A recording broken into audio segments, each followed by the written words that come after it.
त्यो हट यो तँलाई टिभी देखिरहेछ झुट बोल्ने रोग छ नक्कली डॉक्टर प्रियंक है नक्कली डॉक्टर प्रियंक लेकिन ये साला कर क्या रहा है यहाँ पे? के हो यो कुछ न कुछ तो गड़बड़ जरूर है दया, कुछ न कुछ तो गड़बड़ है। तँलाई मैले चेक गरेँ हैन यो तम चुरट खान्छ हो यो तँलाई टिभी देखिरहेछ म 10 साल भयो हैन चेक गर्दा रे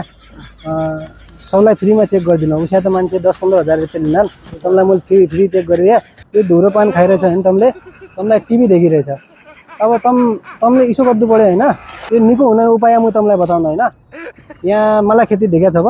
यहाँ तललाई चाहिँ एकजना धामी बस्छन् धामी झाँक्री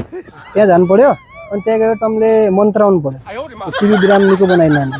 तँले त्यसलाई टिभीको लक्षण देखिरहेछ दम लागन छ हो बिहान उठन चाहिँ हल्का चक्कर लाग्यो होला त्यसले लाग्दैन तर अब लाग्यो तँलाई धेरै बड्डा छैन टिभी अनि त्यो धामी झाँक्रीकोमा गयो अरे अनि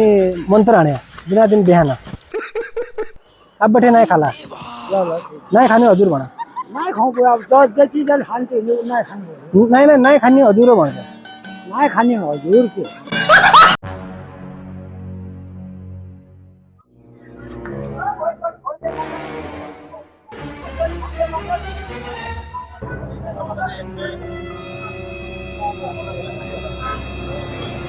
त्यो हट यो चेक गर्दा रे क्या हो ये तम बिराम छ कि न म आछन एकताल चेक त गरा नहीं म क्या गर्दै तमलाई टिभी छ नहीं आछन तमलाई टिभी छ तम इसो गरे कि म तमलाई निको हुने उपाय यसो म अनुहार धेरै थाहा पाले हैन तम बिरामी छ मा तमलाई टिभी लागेको छ तम इसो गर कि यहाँ तल देखे तल झाँक्री छन् झाँक्री उता त मुसित बोलाइ छ त्यहाँ धामी झाँक्री बस्छन् त्यहाँ गए त्यहाँ निको हुने हो त्यहाँ पुग्दिनन् म जनै काइन यहाँ धामी छन् उन धामीकोमा फुकफाक गरे निको हुने हो आहा जाउँ ल